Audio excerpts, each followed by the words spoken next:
Bonjour, dans cette vidéo, nous allons parler des formules d'Euler. Alors, d'où nous viennent-elles ces formules d'Euler?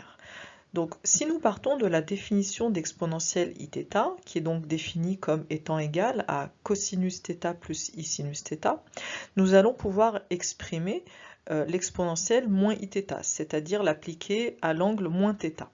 Donc on obtient évidemment cosinus moins θ plus i sinus moins θ, mais le cosinus étant pair et le sinus impair, on va finalement obtenir cosinus θ moins i sinus θ, c'est-à-dire le conjugué de l'exponentielle iθ.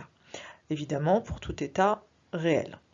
Alors, maintenant nous allons additionner ces deux formules, ces deux égalités. Par addition, nous allons pouvoir isoler le cosinus θ et l'exprimer en fonction de l'exponentielle iθ plus exponentielle moins iθ divisé par 2. De même que si je soustrais les deux égalités, donc je fais 1 moins 2, je vais cette fois-ci pouvoir isoler le sinus θ en fonction de l'exponentielle iθ, donc qui va nous donner bien sûr exponentielle iθ moins iθ divisé par 2i. Et donc c'est ce que nous allons appeler les formules d'Euler. Alors à quoi vont nous servir ces formules d'Euler? Principalement à linéariser des fonctions trigonométriques, c'est-à-dire en sinus et cosinus. Nous allons donc transformer des produits en sommes. Par exemple, linéarisons sinus carré x fois cosinus cube x. Alors, la première étape de la linéarisation consiste à remplacer le sinus et le cosinus par les formules d'Euler. Donc par les exprimer en fonction de exponentielle iθ et de exponentielle moins iθ. Ensuite, en étape numéro 2, nous allons absolument tout développer. Alors évidemment, on va essayer de le faire de la manière la plus économique possible. Alors pour commencer, nous allons rassembler tous les dénominateurs et les mettre tout devant pour qu'ils ne nous gênent pas. Donc il y a le i carré évidemment qui va nous donner du moins 1. Et je vais avoir 2 carrés dans la première parenthèse ainsi que 2 puissance 3 dans la seconde, ce qui me donne du 2 puissance 5. Ensuite, je vais décomposer ma puissance 3 en 2 plus 1 concernant le cosinus, tout simplement pour pouvoir rassembler et faire apparaître une identité remarquable sous le carré. C'est-à-dire que en puissance 2, je vais rassembler exponentielle iθ moins exponentielle moins iθ, facteur de exponentielle iθ plus exponentielle moins iθ. Évidemment, je mets de côté la puissance restante, exponentielle iθ plus exponentielle moins iθ.